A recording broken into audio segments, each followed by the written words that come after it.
Julian, are you seriously doing this right now? Yeah, I am. I can't believe this is happening. I love you more than anything. Will you marry me? Yes, of course I will. Congratulations. I'm so happy for you guys. The gala hall erupted. Camera flashes lit up every corner of the room, and for one perfect moment, Diane forgot that anyone else existed. Fiona clapped along with everyone else. She had to. Everyone was watching her too. But behind her smile, something had already started to twist. She and Diane had spent 5 years building the same career, side by side. The same shoots, the same brand deals, the same magazine covers year after year. The world called them sisters, best friends who never competed, never envied, never broke. Julian had changed all of that in one night. He wasn't just wealthy. He was a man who owned 3 companies and had never once spoken publicly about his private life. Every woman with a following in this city had tried to get close to him. Every one of them had failed. Diane hadn't even tried. He had found her. "Thank you for being here," Diane whispered, pulling Fiona into a hug. "You are my best friend. I need you beside me through all of this." "Always," Fiona said. She meant it. For about 10 seconds, she meant it completely. That night, alone in her apartment, Fiona scrolled through the engagement photos already spreading online. Diane's face was everywhere. The comments climbed by the 1,000. "She's so lucky. What does she have that I don't? Julian could have picked anyone in this city." Then her phone buzzed once more. A bridal campaign she'd been chasing for months had just gone to Diane instead. No explanation, no apology, just a polite message ending things. Fiona stared at the screen for a long time. Something in her chest went quiet and cold, the way water goes still right before it freezes. She thought about every deal she'd matched Diane for post, year for year, always one step behind. She thought about how easily Diane's life had lifted while hers had simply stayed where it was. She opened her phone again and typed 6 words into the search bar. Then she deleted them. Not tonight, she told herself. But some seeds don't need daylight to grow. They only need to be planted. 3 weeks after the engagement, Fiona invited Diane over for their usual Sunday brunch. Fresh juice, warm pastries, and the kind of easy gossip that had held their friendship together for years. Diane arrived glowing, a stack of wedding magazines tucked under her arm. "Julian wants a small ceremony," she said, settling into her usual chair. "Can you believe that? A billionaire who wants small?" "Sounds exactly like him," Fiona said, pouring the juice. "Mysterious, private, impossible to read." "You'll be my maid of honor, obviously." Diane smiled and handed her the glass. "Obviously," she said. Diane drank without hesitation, the way she always did. 10 years of friendship had built that kind of trust, the kind that never questions a glass handed to you with love. Fiona had spent 2 nights preparing for this moment. A contact 2 towns over had given her exactly what she needed. The woman walked behind a pharmacy counter and asked no questions as long as the payment was right. Something tasteless, something slow, something a routine checkup would never catch. 1 dose wouldn't do anything by itself, she knew. This needed patience. "This juice tastes different today," Diane said, frowning slightly at her glass. Fiona's heart skipped once hard. "New brand," she said quickly. "Thought I'd try something else." Diane shrugged and finished it anyway. Later that week, Patricia joined the 2 of them for lunch on a rooftop downtown, the kind of woman who somehow knew everyone's business before they did. "Is it true Julian doesn't even own a television?" Patricia asked, stirring her tea. "He says it wastes time," Diane said. "No television, no social media, a car with tinted windows so dark the paparazzi can't even see who's driving." Patricia shook her head slowly. How does a man that rich live like a monk? He's not a monk, Diane laughed. He's just private. Private is one word for it, Patricia said, arching her eyebrow. Suspicious is another. Fiona laughed along with them, though her mind kept circling back to one image. Diane drinking without question. Diane trusting completely. A flicker of guilt rose in her chest. She pushed it back down before it could take root. By the time dessert arrived, the conversation had already drifted to wedding colors and guest lists and which designer would fight hardest for the honor of dressing the bride. Nobody noticed that Fiona had barely touched her plate. Nobody noticed anything at all. That was exactly how she needed it to stay. Before we continue, if you're enjoying Diane's story so far, take a second to like this video and tell us where you're watching from. And if you haven't already, subscribe to Rosa Tales for more unforgettable stories. Now, let's get back to it. 6 weeks passed before Diane noticed anything at all. It started with her rings fitting tighter than usual. Then her favorite dress refused to zip up all the way. She blamed the wedding. Everyone said planning did strange things to the body. Then came the fatigue. She would sleep a full 8 hours and still wake up hollow, as if her body had run somewhere all night without asking her permission first. Simple things left her breathless now. Climbing one flight of stairs, finishing a photo shoot without needing to sit down halfway through. "You look tired," Ene said one afternoon, studying her daughter's face across the kitchen table.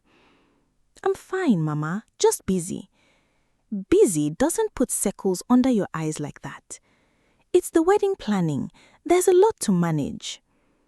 Ene wasn't convinced, but she let it go for now.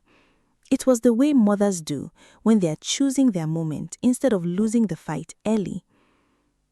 Fiona visited twice a week without fail, always carrying something. Soup when Diane's stomach ached, smoothies when her energy dropped, warmth in her voice that never once wavered.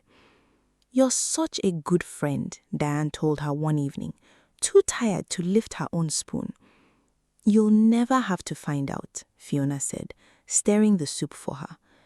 The words sounded sweet, they were anything but. By the second month, small blemishes appeared across Diane's skin, the kind no makeup could fully hide. Her weight had shifted enough that her stylist quietly requested new measurements without ever explaining why. Then her manager called, concern threading through her voice. "The Lucent skincare deal.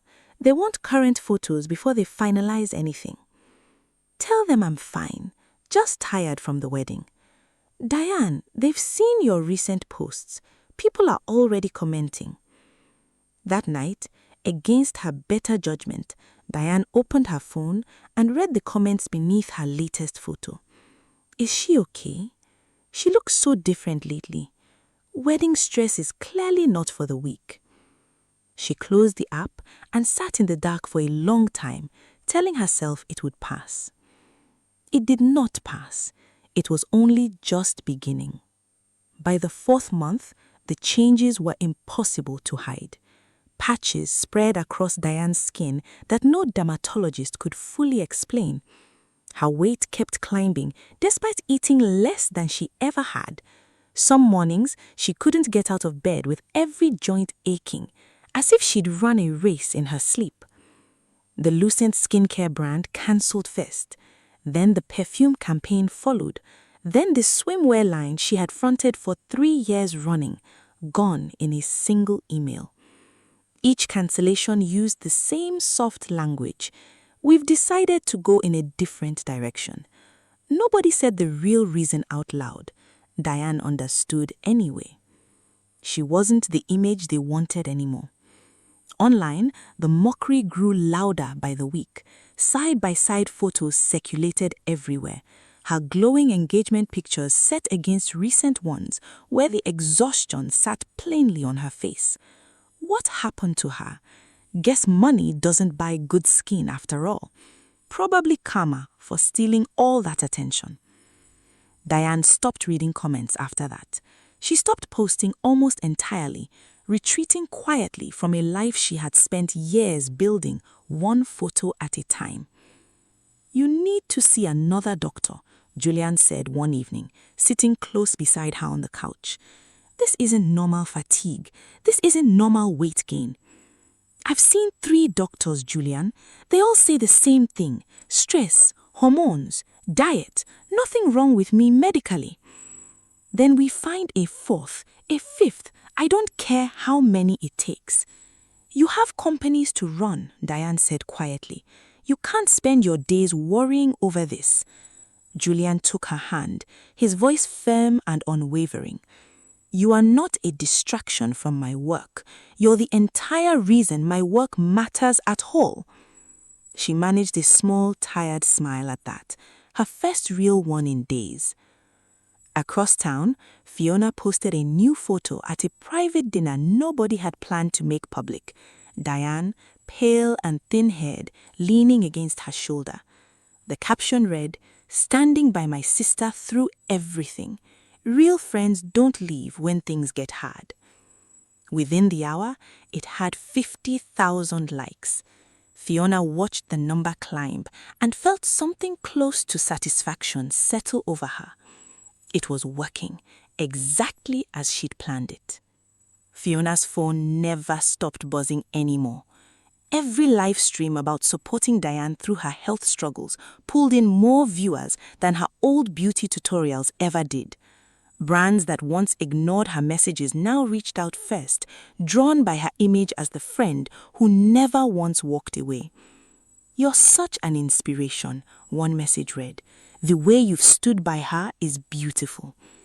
Fiona saved every kind word. Lately, she needed them, the way some people need solid ground under their feet. At a charity brunch that weekend, women crowded her table, eager for details. "Is it true the doctors still don't know what's wrong?" one of them asked. "They're doing everything they can," Fiona said, lowering her voice like she was sharing a secret. "I just try to be there for her. That's what real friendship means." Patricia, sitting nearby, said nothing. Not yet. But later, walking Fiona to her car, she finally spoke her mind. "You know, your numbers have tripled since Diane got sick." "That's a strange thing to say, Patricia." "I just notice things. Comes with being nosy." She shrugged, only half joking, and opened her car door, "If you say so." Fiona forced a laugh that landed flatter than she wanted it to. Meanwhile, across the city, Julian sat through an emergency meeting he hadn't asked for. "The engagement was good publicity," Marcus said, adjusting his glasses. "But this health scandal around Diane is starting to affect our image. Investors are asking questions." "What exactly are they asking?" Julian's voice stayed level, though his jaw had tightened. "That Diane should postpone the wedding, that you should distance yourself until things settle." Julian rose slowly from his chair. "Diane is not a liability to manage. She's the woman I'm going to marry. If investors have a problem with that, they are welcome to take their money elsewhere." Nobody in the room argued further. That evening, with Diane's head resting against his shoulder, Julian told her none of it mattered. "They want you to leave me," she said quietly. It wasn't a question. "They suggested it," he corrected. "I told them exactly where to put that suggestion." For the first time in days, Diane laughed, the sound weak but real. Outside their window, the city moved on without pausing, unaware that somewhere in its glittering circles, something slow and quiet was still working. Diane visited her mother's house the following weekend, chasing a comfort she couldn't quite name. Ine took one look at her daughter's face and set the kettle down without a word. "Sit, talk." "I don't even know where to start, Mama." "Start anywhere. I have the whole evening." Diane described the fatigue, the skin, the weight that no diet seemed to touch. She described the doctors who found nothing, the brands that quietly disappeared, and the strangers online mocking a body she barely recognized as her own. Ine listened without interrupting, her face unreadable until Diane finally finished. "Who visits you most these days?" she asked, "besides Julian?" Fiona mostly. She's been amazing, Mama. Bringing food, sitting with me, posting online about supporting me. Ine's tone stayed flat. And how long has this sickness been happening? About 4 months now. And how long has Fiona's popularity been growing? The question landed somewhere Diane hadn't let herself look before. That's an unfair thing to imply, Mama. I'm not implying anything. I'm asking a question. Ine poured the tea, slow and steady. In 70 years, I've learnt one thing about sudden sickness with no clear cause. Look first at who benefits most from your suffering. Fiona is my best friend. She's known me since secondary school. Best friends can still carry jealousy, my daughter. It doesn't always wear an ugly face. Sometimes it smiles the widest. Diane wanted to argue, but the words wouldn't come. A memory surfaced instead, small and easy to dismiss before now. The juice at Fiona's apartment tasting different that one Sunday. The nervous laugh when she'd asked about it. She pushed the thought away, the same way she had every time before. You are tired and scared, she said, softening now. That makes a mind search for someone to blame. Maybe I'm wrong about Fiona, but promise me you'll keep your eyes open. I promise, Mama. Diane left that evening carrying more than exhaustion. She carried a small, uncomfortable seed of doubt, and this time it refused to stay buried for long. 2 weeks later, Diane collapsed in her own kitchen. Julian found her on the floor, barely conscious, and carried her to the car himself rather than wait for an ambulance through evening traffic. By the time they reached the hospital, her breathing had steadied, but her blood pressure stayed dangerously low. The doctor on call ran the same tests as before. The results came back the same way too. Nothing conclusive. Julian stood in the corridor outside her room, exhausted and furious in equal measure. There has to be something these tests are not catching. A person doesn't collapse from stress alone. I need someone who looks deeper than the usual checklist. The nurse hesitated, then lowered her voice. There's a specialist some of the senior doctors quietly recommend for cases like this. Dr. Uzoma. She doesn't advertise, works mostly through referrals, but she finds things other doctors miss. Get me her number, he said, tonight. He called before sunrise. Uzoma agreed to see Diane privately, away from hospital records that seemed to travel faster than they should in a city full of gossip columns.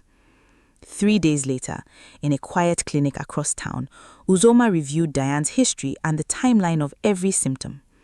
4 months, she murmured, more to herself than to them. Gradual onset, nothing conclusive across 3 hospitals. She studied Diane's skin, her eyes, the faint tremble in her hands, even at rest. I want to run a different panel, she said, something more specific than standard blood work. What are you looking for? Julian asked.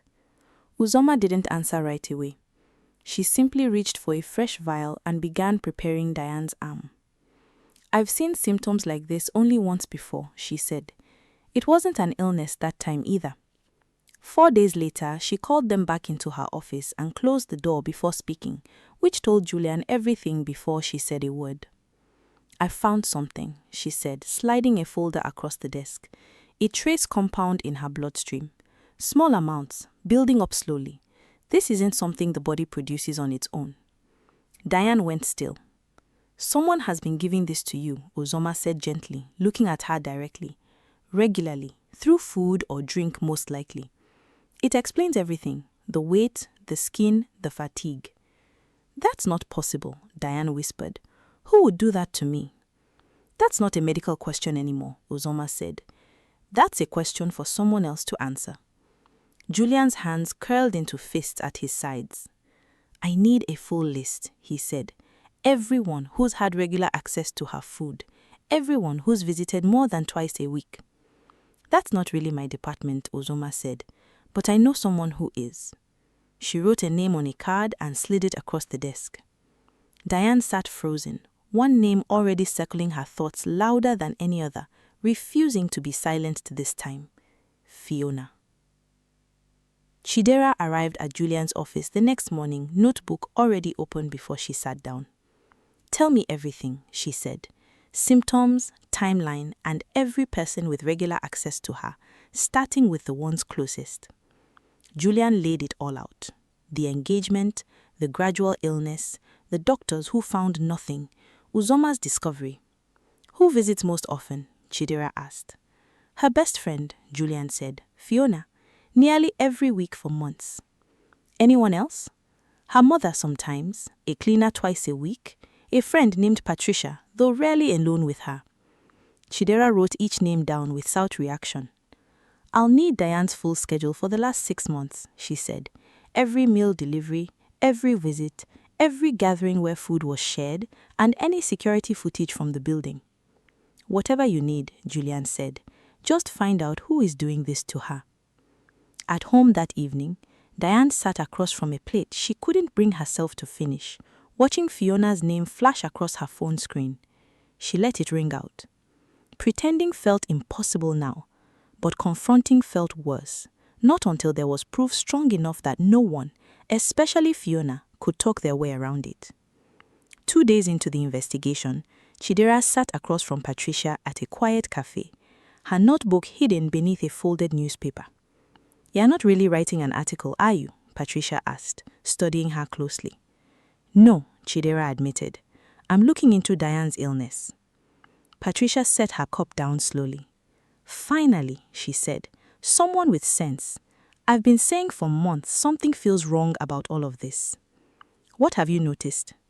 Fiona's follower count, Patricia said flatly. It's grown faster than mine has in 5 years, and I actually try.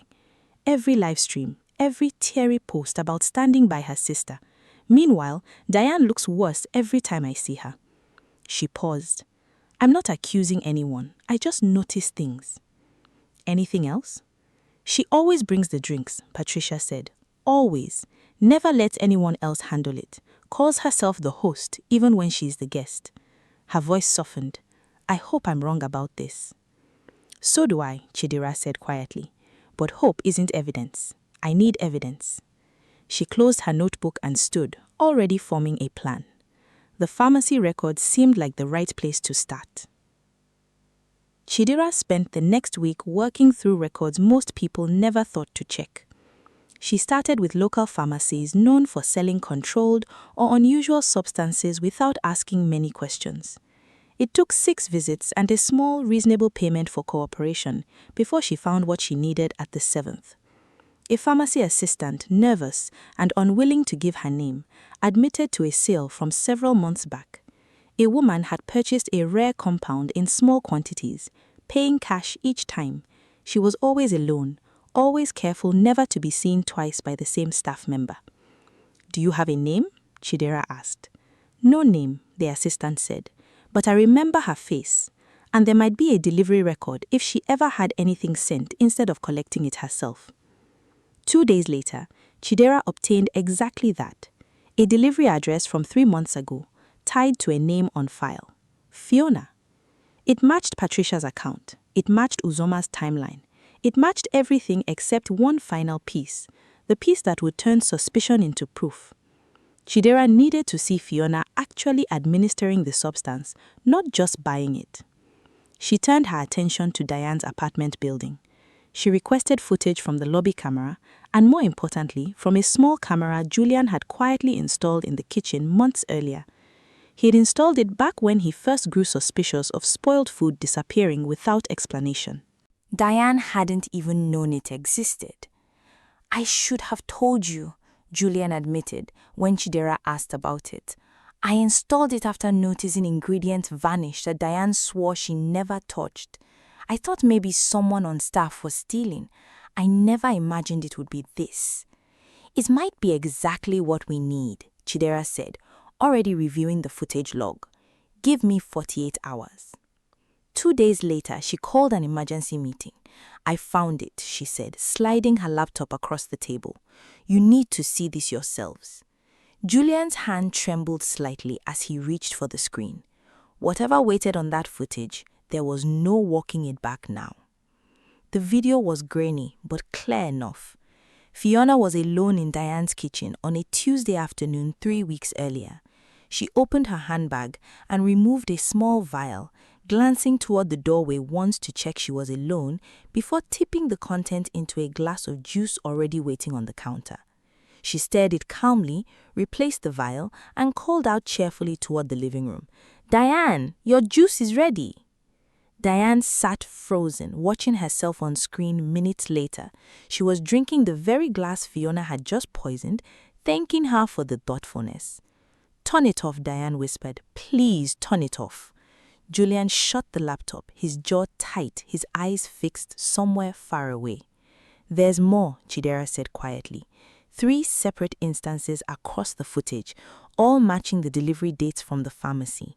This isn't a single mistake. This is a pattern. 5 years, Diane said, her voice breaking. 5 years of friendship. "I'm sorry," Chidera said, and meant it. Julian stood and paced the length of the room, fists clenched at his sides. "I want to confront her myself tonight." "That's not wise," Chidera warned. "If she suspects we know, she could destroy evidence or disappear before facing any consequences at all." "Then what do you suggest?" "Release everything publicly all at once. Footage, pharmacy records, medical findings. Give her no room to explain it away and no time to run from it." Diane wiped her eyes, something hardening in her expression that hadn't been there in months.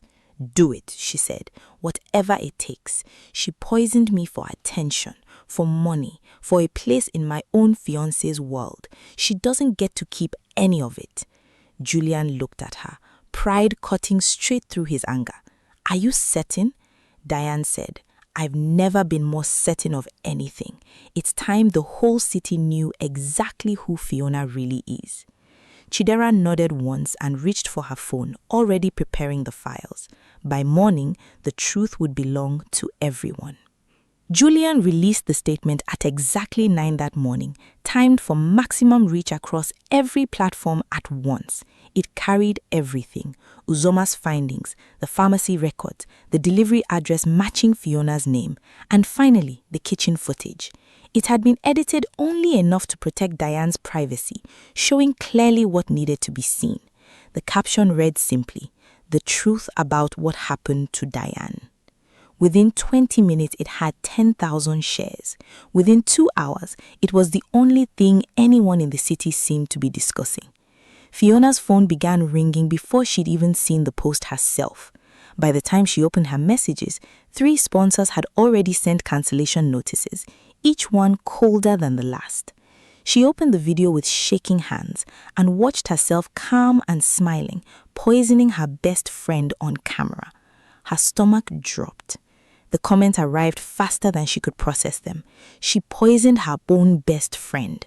All those tears on livestream were fake. Arrest her now. Patricia posted her own message an hour later, brief and pointed. "I said something felt wrong months ago. I just didn't know it was this wrong." It gathered thousands of shares within minutes. By early afternoon, every remaining brand deal had vanished. Accounts that once flooded her messages with praise now filled with accusations, some fair, some far crueler than the truth even required. Fiona locked herself inside her apartment. Her phone buzzed endlessly on the table beside her. Each notification was one small piece of the life she had built, collapsing. By evening, 2 officers arrived at her door. "Fiona," one of them said, "you are arrested for the deliberate poisoning of Diane. Please come with us." She didn't argue, she didn't cry. She simply stood, silent, and let them lead her past neighbors already recording the scene. It was the final collapse of an image she had spent months carefully building. The months that followed stripped away everything else slowly. Former friends stopped answering her calls. Neighbors avoided her in the hallway. Strangers who recognized her face said things to her in public she chose never to repeat to anyone. The isolation grew heavier by the week. Then one evening, alone with thoughts she could no longer outrun, Fiona reached a breaking point she never expected to face. A neighbor found her in Kime and rushed her to the hospital. She survived, but the night left her permanently unable to walk, dependent on a wheelchair for whatever life came next. News of it spread quickly, and for the first time in months, public anger softened into something more complicated. Some people still condemned her completely. Others quietly admitted that watching someone lose everything all at once stirred a discomfort they hadn't expected to feel. Patricia visited her once, weeks later, sitting stiffly in a hospital room neither of them wanted her to be in. "Why did you come?" Fiona asked quietly. "Because I knew you before all this," Patricia said. "Doesn't mean I understand what you did, it means I'm still human about it." When the trial finally arrived, Fiona pled guilty, sparing everyone a lengthy court battle. The judge sentenced her to several years in a specialized care facility, where she would serve her time while waiting for the possibility of parole someday. Diane didn't return to her old life right away. Recovery took months, both in body and in everything else. The toxin left her system slowly, with Uzuma watching every step. Her skin cleared, her energy returned, but something inside her had changed permanently in a way no treatment could reverse. She no longer wanted the life she used to have. "I don't want to just post pretty pictures anymore," she told Julian one evening, months after the trial ended. "I want to talk about what actually happened. All of it." "Are you sure?" Julian asked. "People will ask questions. It won't ever fully go away." "I know," Diane said, "but maybe that's exactly why I should tell it myself, instead of letting everyone else keep telling it for me." Her first video addressed the poisoning directly, without asking for sympathy. She spoke about trusting the wrong person, about ignoring quiet warning signs for months, about her mother's blunt wisdom that had planted the very first seed of doubt. The response was overwhelming, though different from anything she had experienced before. Fewer comments about her appearance, far more messages from strangers admitting that they had survived betrayals of their own, from friends, from family, from people they never expected to hurt them. Diane built something new from that honesty, something slower to grow but far deeper than her old fame had ever been. She and Julian married quietly the following spring, a small ceremony, exactly as he had once promised, surrounded only by the people who actually stood beside her when it mattered. "I told you to keep your eyes open," Enne whispered to her daughter before the ceremony began. "I did, Mama," Diane said, squeezing her hand. "I'm glad I finally listened." Years later, people would still remember the scandal that once dominated every headline in the city, but they would remember something else even more clearly. Envy dressed as loyalty always finds a way to reveal itself in the end, and the people who survive its damage rarely rebuild the same life they lost. Sometimes they build something far stronger instead. And that's where we leave it for today. Thank you genuinely for sticking with me all the way to the end. If this story pulled you in even a little, do me a favor and tap that like button. It really does help Rosa Tales grow. And I'd love to hear from you.